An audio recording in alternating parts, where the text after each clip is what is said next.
you very much, and please join me in welcoming Dr. Vince Hafeli.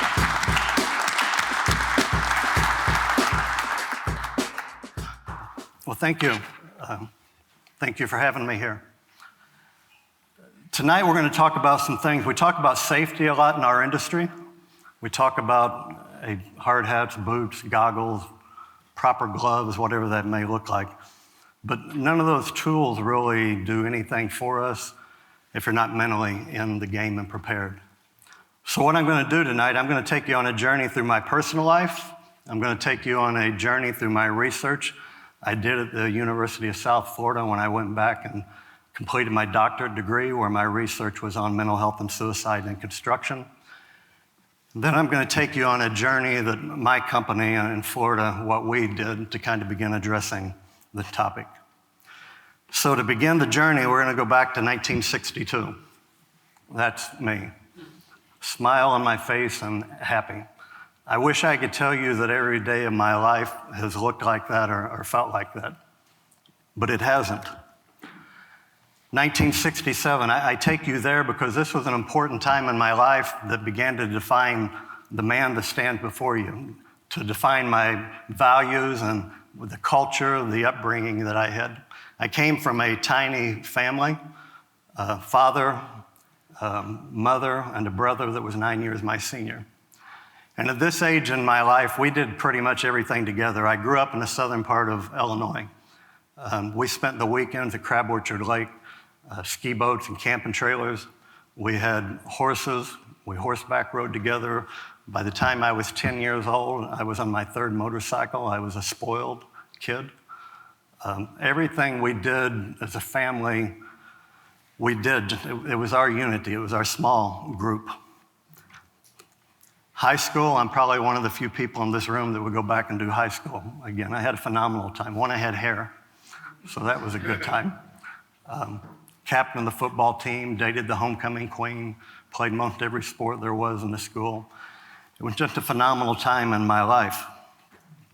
1985 is my break into the industry.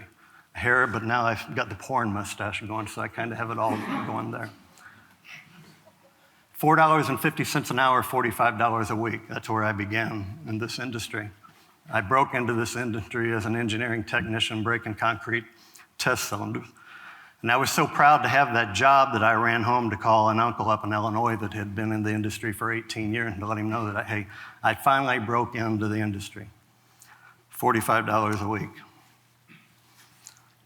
I'm proud of going back to finish my doctorate degree. I graduated with that at the age of 61, so that was a big accomplishment.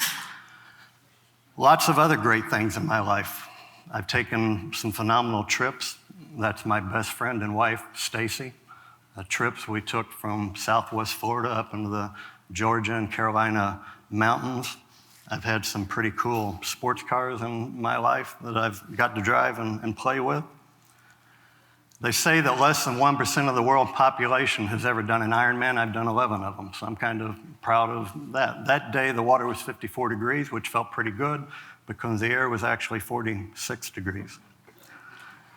I've got to hang out with some people like Mike Rowe, the Dirty Jobs guy. That's Stacy and I hanging out with Mike at a national asphalt convention where we spent the day talking about why we need more blue-collar workers. We need more electricians, plumbers, more equipment operators, more welders. We need fewer people going to college. We need more tradesmen in this country, and I firmly believe in that. Two great kids, a son that's a lineman for a power company in Tampa, Florida, works for Tico Electric, a daughter that's a nurse anesthetist in Tampa General. They were raised with kind of the same culture and upbringing that I was. They're 35 and 32 years old, and they're actually roommates and live together. They've been best friends their entire life, and they remain best friends. But suddenly you turn around and you're 60 years old and you begin to think about life. Those are all the good things. You begin to think, what have I done that I'm proud of? What have I done that I'm not proud of? And there's things in my life that I am not proud of. One thing I want you to leave with today and know about is a number called 988. We've all known about 911 for years. 988 is a number that came out in July of 2021. That's a number that if you're struggling, maybe you're suicidal or you're going through something, you can call and talk to them. But what a lot of people don't know is that you can actually call 988 if you have a friend that's struggling. A friend may be a coworker, or a friend may be someone at church. You may have a child that's struggling. You can call 988 and tell them what you're encountering, and they will give you advice and guidance. They will tell you how to talk to that individual. They'll tell you what resources are out there so they can help walk you through that. You need to know that I'm not a mental health counselor. I'm not a psychiatrist, so I'm not here to give you any type of medical advice or anything. I'm just here to take you on a journey. In May of 1993, I got a call from my mother that wanted to tell me my brother was terminally ill. In July of 1993, my father passed. And in November, my wife and I had twin sons, Jared and Joshua. Jared would die within a few hours, and we would make a decision after several days to take Joshua off of life support. On July 31st, 1993, finally a day of some celebration. That was my niece's 5th birthday. That was my brother's daughter.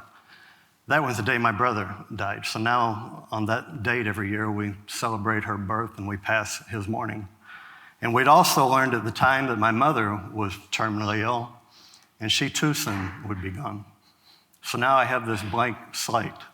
All those people that I told you that was so instrumental in my upbringing, the people that I could talk to, the people that I could bounce ideas off of, the people I could go to for guidance, they were gone.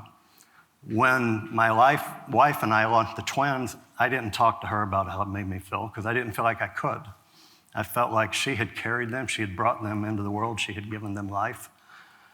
I couldn't let her hear my struggles, so I didn't. But I will also tell you that was probably one of the single biggest mistakes I ever made in my life, because my deciding not to talk to her began a downward spiral in our marriage that would eventually lead to divorce. When I grew up, my dad told me that men don't share their emotions, men don't let people know they're struggling, because if you do, they'll take you to Anna Jonesboro and they will lock you up. Anna Jonesboro is in the southern part of Illinois, not too far from where I grew up, and that's where our One Flew Over the Cuckoo's Nest was. That's where the mental health institution was. So I always heard echoing in my head from my father, don't tell anyone, don't talk to anyone, you're a man, you gotta be tough, you gotta be strong. And my dad was a very loving man, but that's just the culture of men of my generation that we came up with. So I didn't tell anyone. I stood outside at my father's funeral in Norman Beach, Florida in 1989 and told people, my goodness, he's better off. He lived a long life. I mean, he was 59 years old when he passed, and I said, God, how much longer does an individual need to live? At the time, 59 seemed old, but 59 doesn't seem so old anymore, right? But that's not how I felt. My father was probably the closest thing I ever had to a hero. The day he had his first heart attack, he was 900 feet beneath the Earth's surface and 23 miles back in where he was an underground coal miner. And he would come out of the coal mine and he would work on cars. He'd rebuild engines. He would do body work. He did all of that so that I could have those 3 cycles, so that I could have those horses. He literally worked himself to death for his family. But there's been some terrible times along the way. In 2007, I came home from a great day at work, because I'll tell you, 2007 professionally was probably the best year of my life. I felt like a rock star. I wasn't that $45 an hour guy anymore. I had gone from being a part-time engineering technician, I became a full-time technician, then I eventually became a project manager. I worked as a project manager for the Florida Department of Transportation for a couple of years. I landed at Ajax, where I'm currently at, in 2002 as a quality control manager, and in 2004 I took over the general manager of their plants and facilities, and in 2007 became the vice president of the company. So 2007 was great. Everything I touched turned to gold. But 2007 personally was the worst year of my life. I had the 2 different dynamics going. Personally, I didn't feel like I could do anything right. I felt like everything I did, I was a failure. I felt like everything I did was wrong. I felt like everything I did offended people.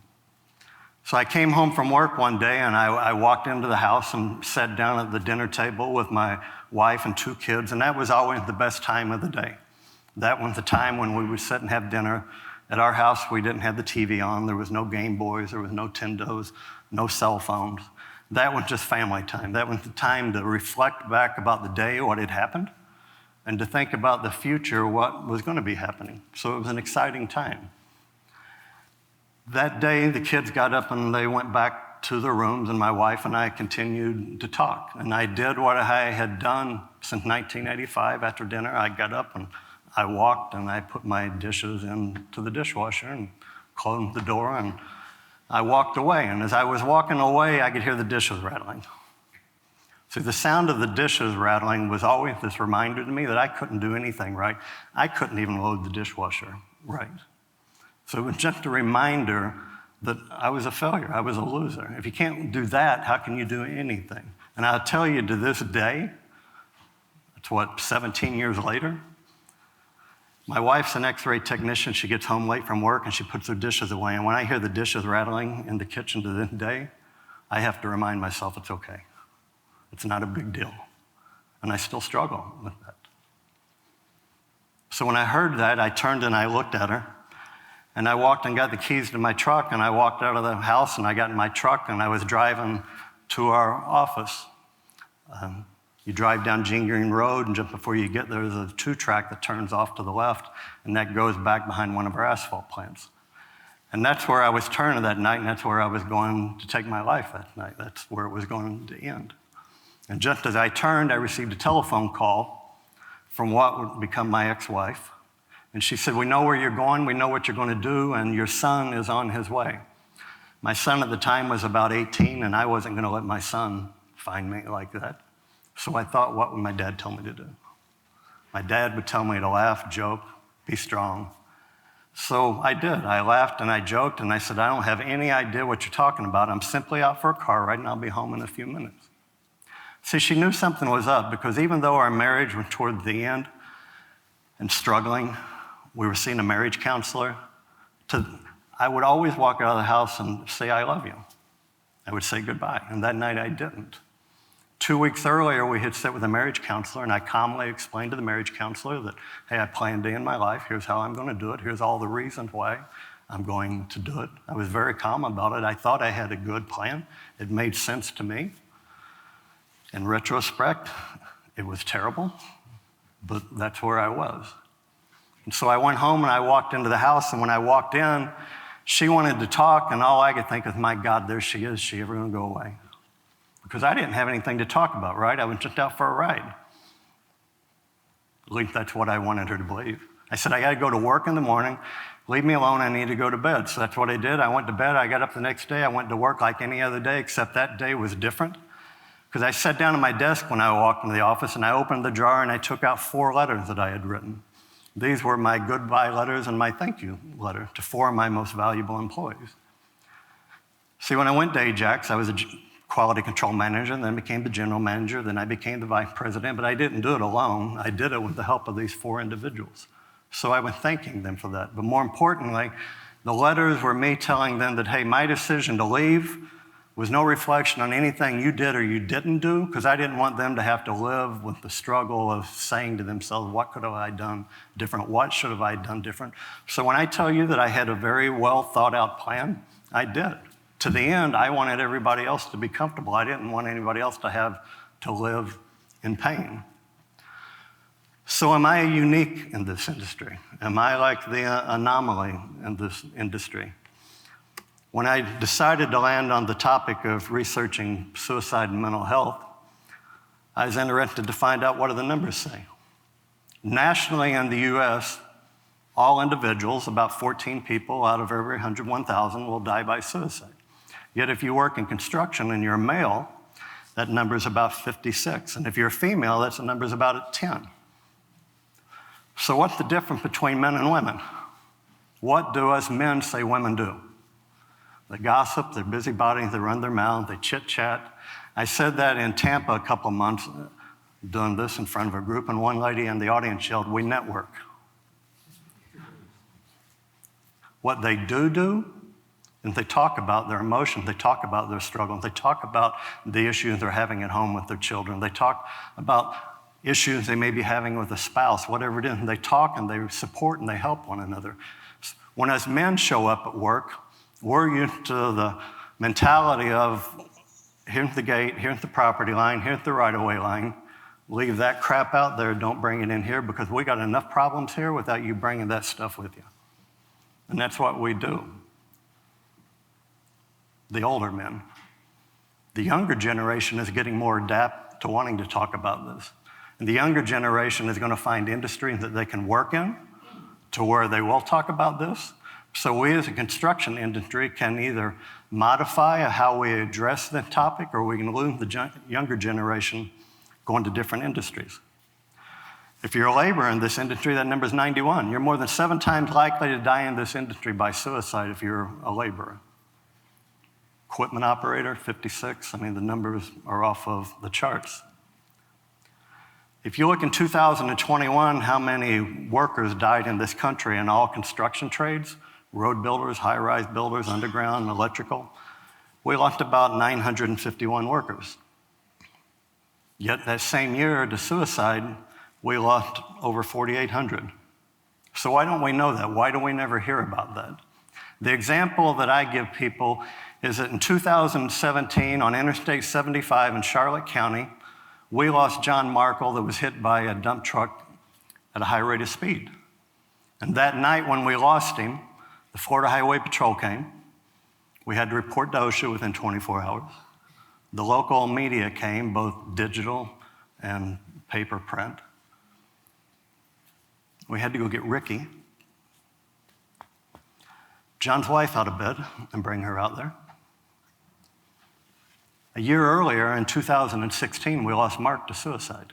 I was the last one to see Mark that day. I walked out of the office. He was sitting there in his red Ford Explorer. I waved to him. He waved to me. He was smiling and laughing because that's what he always did. He always smiled. He was the office comedian. He was the office clown. A few hours later, I got the call that Mark had gone back to St. Petersburg and had taken his life.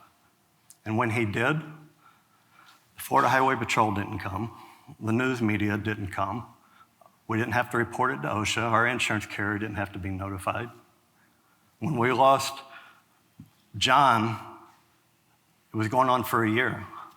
When we lost Mark, we waited for an announcement. We went to Bradenton. We went to his service. We went to a local brewery and had a toast in his honor, and we went back to work, and it was over for most people. Some people in the company to this day still struggle with it, but most people quickly moved on. You know, I used to give the example of the workers we lost on, I think it was 695 in Maryland last year to a highway intrusion. Well, we just lost 6 more to a bridge collapse. And we all heard about that. Some of us know their names. Yet that same day we lost those 6, we lost 10 to 15 to suicide. Nobody knows about those. Nobody knows their names. Those aren't my numbers. I didn't survey to find them. These are numbers from the Center of Disease Control. Those are numbers that come from the local morgue. Those are numbers that come from the hospitals. Those are documented numbers. Today in our industry nationwide, 2 to 3 workers will die on the job. Yet today in our industry nationwide, 10 to 15 workers will die by suicide. Think about that for a minute. We lose a construction worker in this industry about every 90 minutes to every 2.5 hours to suicide. Again, not my numbers. About 20% of Americans will experience some type of mental illness in their lifetime, and most people will not even be aware that they're experiencing any type of mental illness. Depression, the leading cause of disability worldwide, and most people that die by suicide are going through some type of depression typically, or they're going through some type of substance abuse disorder, excess alcohol or drug addiction. And you notice I said excess alcohol. This is not a we shouldn't drink alcohol talk. I had a drink last night with Bernie at dinner, and I had 2 drinks actually with him last night at dinner. But I don't go home at night and drink a 12-pack. I don't go home at night and drink a 6-pack. There's nothing wrong with drinking, just don't do it in excess. Mental health impacts a lot of things in all of our industries. Safety. I heard a story of a gentleman here a couple months ago. He was working in a man lift like he had done, I heard, for like 30 years. He always got in, he always put a safety lanyard on, he always closed the gate. He did everything right every day. That day, he fell out of the man lift. Luckily, he wasn't high enough to kill himself, but he fell and he injured himself. And when they went over to interview him and asked him, you didn't have your lanyard on you today, you didn't close the gate, what was different today than every other day? Because we've seen you do it right. He said, on the way to work today, I got a call about my daughter. She's going through something terrible. And I just wasn't here mentally. I was checked out. I wasn't thinking about what I should be doing. So what does transformational leadership look like? How do you begin to change an industry? This is what a day looks like for us when we begin to work, and you all probably do that on a lot of your job sites, a toolbox talk, a daily huddle, a daily plan, whatever you may call it. This day was at the Lake and Linder International Airport this past September, and we were out there that day talking about mental health and suicide awareness. But we didn't just suddenly show up that day and begin having the conversation. It began 21 months or so before that. It was a journey to get to that point. We got to that point by me standing in a meeting on July 16th, 2021, and telling the people in our company that we were going to begin addressing mental health in our company. Because while we had a great company or you have a great union hall, you can always be better, right? You can always care more. And I told them, based on the research that I went done, we were going to begin to learn to support one another, and we were going to begin to encourage people within the organization, again, whether it's a union hall or whether in Florida it's my company, to have conversations. And for whatever reason that day, I decided to tell the 16 people in the room about that night in 2007. Because until that day, 14 years later, only 3 people knew of that night. What eventually became my ex-wife, my son, and myself. I didn't talk to anyone about it. I never knew the pain that it put my son through until he came to see me do a TEDx talk in Tampa, Florida. And he sent me a text that night, and he said, thank you for inviting me. Because he said, I never understood, I never knew why. And finally, after I heard you talk about what you went through, to talk about the struggles you went through, he said, finally, I can begin to heal. I had no impact because my dad told me it wouldn't have impact. My dad told me I didn't need to talk about it. So I didn't. I didn't even have the courage to talk to my son that was on his way to come and find me because I didn't feel like I should. I didn't feel like, hey, he was a man at that point. I was a man, we just didn't need to talk about it, so I didn't. And as I told those individuals that day, I probably could have reached out and dropped a feather, and you probably could have heard it hit the floor. There wasn't any conversation or communication, and I get it. I mean, I hadn't been able to talk about it for 14 years, so how could I expect them to suddenly want to talk about it? And in fact, I looked at 2 of the people in the room, and I said, 2 of those letters were for you. Those were my letters for you. So I did what I said I would do. I got up in front of several hundred employees on January 3rd at our safety day and told them we were going to begin the journey. And I told them we're going to go slow. All we're going to do this year is we're going to have 4 toolbox talks about it. Because I use the analogy that a man will drink out of a straw, but none of you all want to drink out of a fire hose. None of you want to be flooded with a lot of different information. None of you want to be flooded with a lot of instantaneous change, especially when it comes to a topic of mental health, which none of us want to talk about. So I did that talk that day and told everyone we were going to do that. And within hours of the meeting ending, I began to receive text messages, emails, and telephone calls from employees. The one in particular that stands out was from a superintendent and the one to tell me he had an equipment operator that had been on his job for several months, and he just felt like something was off. But he said, I didn't know if I could talk to him. I didn't know, should I talk to him? What would I say to him? What would that look like? So I didn't. I avoided the topic. And he said, suddenly today, after you said we're going to address this, I felt comfortable in having that conversation with him. And what I learned is he does have some struggles going on. And what I also learned during our conversations, and I do too, and he said, when we get in tomorrow, we're going to call Sandy in HR, and we're going to find out what resources we have. That equipment operator came up to me at our July mid-year meeting, and he said, I want you to know that what you did that day did two things. It saved my marriage, and it saved my career. So thank you. A couple months later, I did a webinar with a man by the name of Cal Byers to the women of Asphalt. It was the second time I ever talked publicly about what I had gone through, and there were some pretty powerful women. And there that day, Audrey Copeland, which is a friend of mine, she's the chairman and CEO of the National Asphalt Pavement out of Washington, D.C. Amy Miller, that was the president of the Asphalt Pavement Alliance. So there were some pretty powerful women in there. And in the course of talking about that, at times I cried like a baby and babbled to get words out. But it ends and the same thing happens. I get a call from a lady in Connecticut. I get a call from a lady in Oregon. They want to say thank you for bringing the topic up. Thank you for talking about this. It's long overdue in our industry. I get an email from a lady that sits at the end of the hallway, and she wants to tell me that she's lost several family members to suicide. She once stopped her own mother, and she's lived in shame of her family her entire life. She's been ashamed of who they were and where she came from. And she said, suddenly after today, I don't have to be ashamed of my family anymore.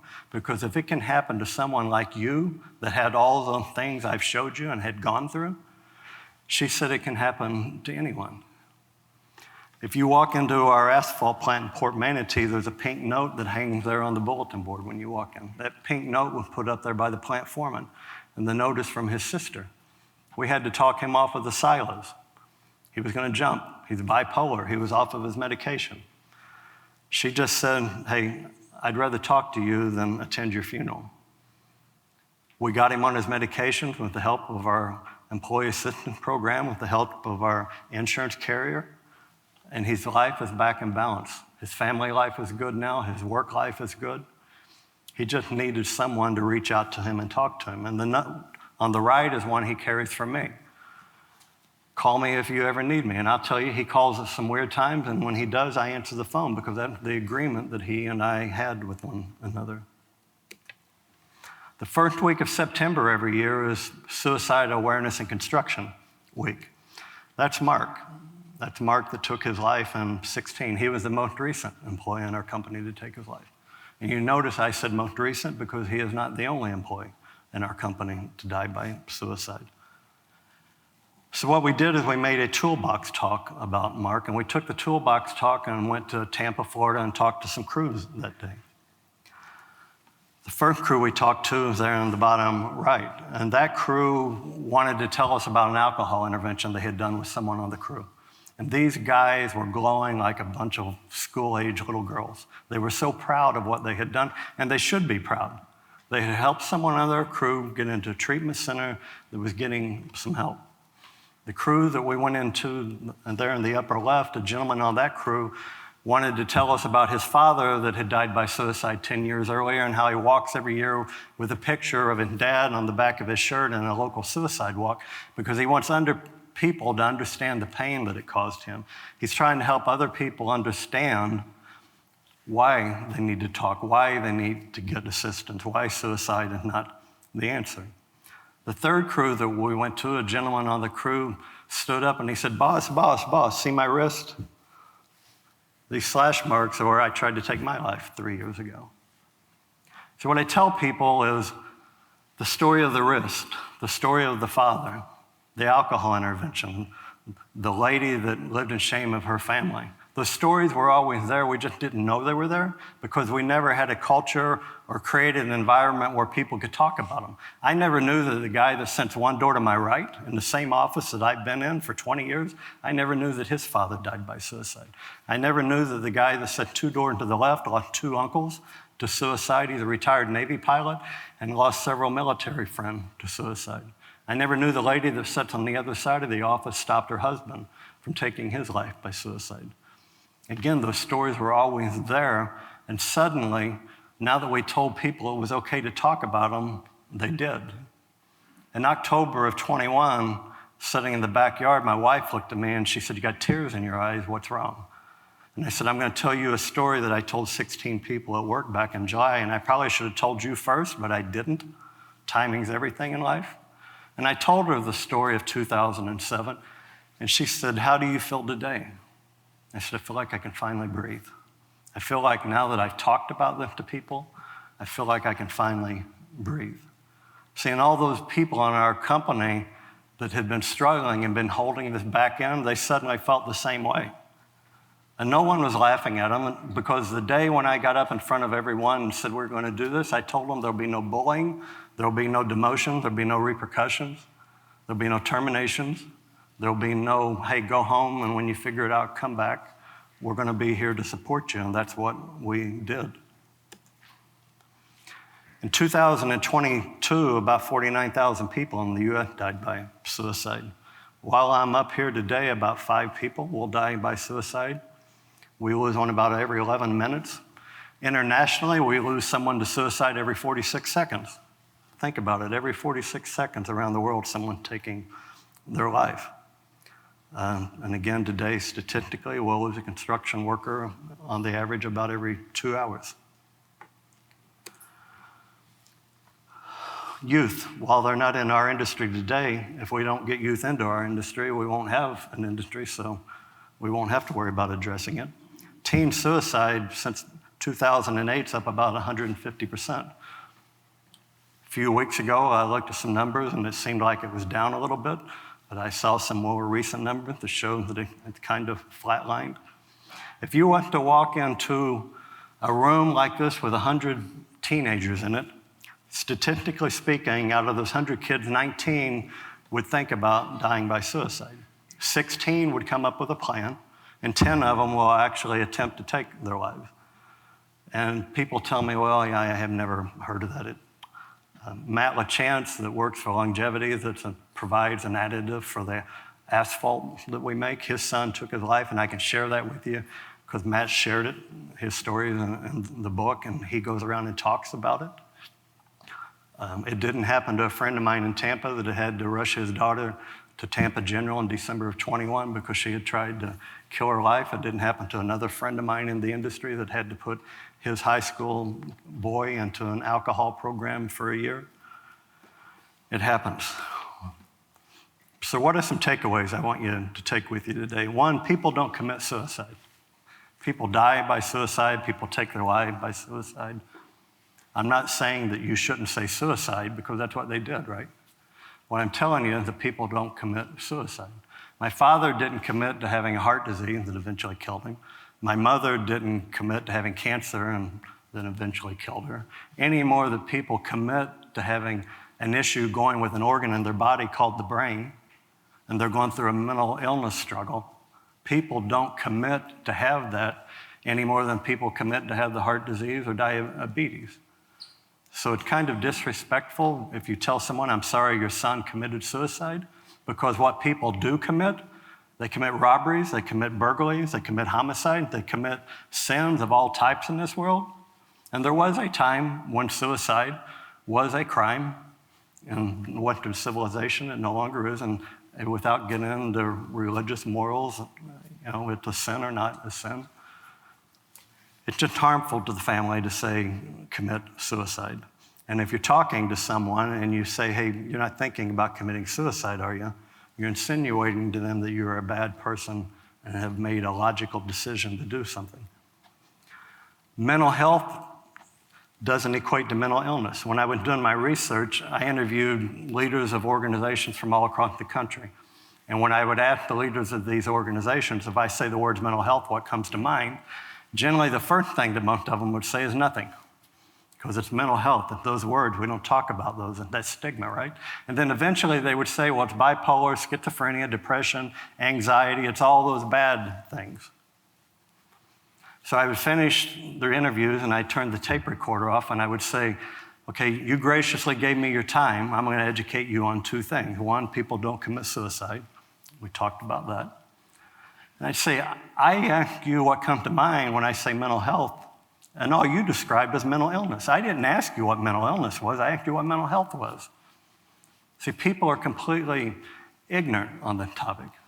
And ignorant doesn't mean people are stupid, right? Ignorant just means you're not informed on a topic. We're all ignorant about something in this world. You're just not informed on what mental health is. See, I go back to when I was doing some Ironman training a few years ago. I injured my shoulder. And I was convinced, hey, you're almost 60 years old. You're going to be one of those guys that needs rotator cuff surgery, and you'll get the big black foam thing that you'll walk around with. So I went and saw a surgeon, and the surgeon told me, I don't think you need surgery. I think you just need some therapy. And when I went home and told my wife and told people at work, I don't need surgery, all I need is some therapy, everyone was excited. That's great that you're going to get a therapist to fix it. Yet when I was doing my research, Dr. Wolgamuth at USF said, I want you to promise me, or at least tell me you will consider getting a therapist to talk to while you do this research. Because if you take the book, that's fine. If you don't, that's okay too. But if you read it, you're going to hear 12 stories in there where I sat with people and interviewed them. I sat with ladies and listened to them talk about their father going out into the front yard, and it got pretty deep and emotional. So I agreed with Dr. Wolgamuth that I would go talk to a counselor. And when I went to work and told people I was going to go see a therapist, all I got was a whoa. I had no idea. I didn't know that was you. And I was like, aren't you the same person a few months ago when I told you I was going to see a therapist for my shoulder? You thought it was a great thing. And now that I'm telling you I'm going to see a therapist for my head, that's a terrible thing? How screwed up is that? If you've never gone and seen a counselor, here's how it kind of goes. The first time you walk in, it's like going on a date. Hey, what do you like to do? What are your hobbies? What do you like to eat? This is not too bad, right? And then you go back the second time, and after about 20 minutes, you begin to think, okay, this is screwed up. She's getting in my head. She's starting to analyze me. And then I walk in on the third time, and she says, okay, I got you figured out. You have depression, you have anxiety, you suffer from ADD, and you're controlling. And I just looked at her and said, what in the heck do you want me to do with all that? Because I haven't had any of that. I've never had depression. I've been sad, I've been lonely, I've been hurt. I was all those things when I lost all my family. And so when it's time to go back the next week, what does a logical man do? You cancel and you don't go. And when it's time to go back in 2 more weeks, what do? You cancel and you don't go. Finally, on the third week, I went back and I looked at her and I said, okay, I'll give you the controlling one because I didn't get to where I'm at in my career without being somewhat controlling. And I said, I've done some research on depression, and hey, I'll give it to you. I guess I've had depression. I've had clinical depression, which means I've had mental illness. I never knew that the clinical definition of depression just means that for more than 14 days in a row, so on day 15, you've done something that you wouldn't normally do. You may cry more, you cry less, you eat more, you eat less, you can't concentrate at work. And if I thought back to when I lost my father and all those people, particularly my father, I cried for more than 14 days in a row. It got to be less and less every day, but I cried every day because it devastated me. So yeah, I guess I had mental illness at the time. I had depression that I was going through. What are some warning signs? I wish I could tell you, hey, here's a silver bullet. The best thing I can tell you is just be good people, be good friends, know what people normally do around you, and when people aren't normally doing what they do around you, that's a sign. If a mechanic suddenly shows up and says, hey, I'm not going to need any of my tools anymore, or if a golfer shows up and says, hey, I'm getting rid of my golf clubs, that's a time to talk, hey, what's going on? Why are you getting rid of your tools? Why are you getting rid of your golf clubs? If there's a gentleman that used to sit and have lunch with you every day and suddenly he's isolating and doesn't want to have lunch with you, that's when it's time to have a, hey, what's going on? You mad at me? You mad at someone on the crew? Why don't you sit with us anymore? I mean, there's a big, long list of what they say are true warning signs. To me, it's just as simple as knowing the people around you and what they do and looking for things that are different. And then having a conversation with them. And the first time you ask that guy, hey, are you okay? What are us men going to say? Yeah, I'm perfectly fine. Leave me alone. Everything's good. So you got to ask him again tomorrow. And you may have to ask him again. You got to get into a conversation with them. So there used to be this idea that if you had concerns, you shouldn't ask someone if they're struggling, because if you did and they weren't, suddenly they may be. You might plant the idea in their head. That's been proven to be false. If you think someone is struggling with suicide, you need to ask them. But I would tell you the whole purpose of the talk It's to get you to where you never have to ask them if they're suicidal. It's to get you to get them for help when they're struggling. It's to get them with, it may be a counselor. It may be what my dad said, and they may need to be put in an institution to protect themselves. It may just be that they need to go to church and talk to their pastor, or maybe they need to go to a bar and talk with a buddy. Get them talking. And if you think someone's suicidal, the 3 questions you ask. Are you thinking about taking your life by suicide? And if they tell you yes, then you need to ask them, have you thought about how you would do this? And if they tell you yes, then you need to ask them, do you have the means to do this? And if they have the means to do it, you need to try to get the means away from them. My very best friend in the world a few months ago on a Friday evening called, and I knew he had been suicidal in the past, and he told me he was struggling again, and I asked him, are you thinking about it? Yeah. Okay, well, I know you've got guns. Can I come to your house and get your guns? It's not an anti-gun talk because I got guns in my house, but I needed to get the guns away from him to take away his means for that until his head cleared. So if you have concerns, you need to ask. So how do you address these topics? I would tell you, one, you need to keep it simple. Don't overcomplicate it. And this is kind of for the HR type people.